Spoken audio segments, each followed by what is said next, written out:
ஐயா, இந்த இலங்கையில் எம்பி அர்சுனன் பேசியிருக்காரு. சீமான் அவர் ஒரு சாமான் திரள் நீதி வாங்கி சாப்பிட்றாரு, மக்களை ஏமாத்துறாரு, தமிழ் தேசியத்துக்கு அவர் எதிரான ஆள் மாதிரி பேசியிருக்காரு. உங்களுடைய கருத்து என்ன ஐயா? வணக்கம், என் பேர் மகேஸ்வரன். அவர் டாக்டர் அர்ஜுனா டாக்டர் அவர் அந்த மாதிரி பேசியிருக்கிறேன்னு சொன்னால் அவர் தமிழ் தேசியத்தை உள்வாங்காத ஒரு ஆள், நம்முடைய எதிரிகளுடைய கையால் அவர். அப்போ உலகத் தமிழர்களால் நாங்கள் இன்னைக்கு அண்ணன் கூட தான் இருக்கிறோம், செந்தமிழன் சீமானம் கூட தான் இருக்கிறோம். அதுக்கு நீங்கள் 2026 தேர்தலில் நடைபெற்ற லண்டனில் நடந்தது, இலங்கையில் நடந்தது, உலகம் ஃபுல்லாக நடந்த விளம்பரங்களையும் பரப்புரைகளையும் பார்க்கலாம். அப்போ இலங்கை தமிழர் தான் இதை முன்கூட்டி உலகம் ஃபுல்லாக கொண்டு சென்று இந்த அண்ணனை ஆதரித்து விவசாய சிந்துக்கு வாக்கு சேகரிக்கிறது. அப்போ திரள்நிதி வாங்கி வாழ்றாருன்றா அண்ணன் அப்படி கிடையாது, மக்களாக கொடுக்குறாங்க. அதை நீங்கள் தேர்தலையே பார்த்துருக்கலாம், மக்களாக தானாக கொடுக்குறாங்க.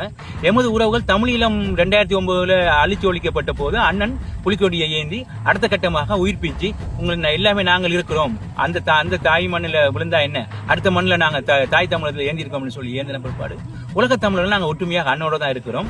இதை நீங்கள் அர்ஜுனா டாக்டர் இந்த மாதிரி பார்லிமெண்ட்ல பேசியிருக்குன்னா அவர் ராஜபக்ச கும்பலை சேர்ந்தவர். அவர் அப்படித்தான் பேசுவார். அண்ணனுடைய இலங்கை தமிழரை பத்தி பேசணும், இலங்கை தமிழ் உங்களை பத்தி தப்பா பேசுறாங்க, ஆனா நீங்க தமிழ் இலங்கை தமிழர்களுக்கு நீங்க அதெல்லாம் சொல்றீங்களே, அவங்களே உங்களை திருநெல்வேலி வாங்கணும்னு சொல்றாங்க அப்படின்னு சொன்னா இந்த மாதிரி இங்க மக்களை புறக்கணிக்கிறதுக்கும் இந்த மக்களை யோசிக்க வச்சு அண்ணனுடைய ஆதரவு சிதைக்கிறதுக்கும் பார்ப்பாங்க.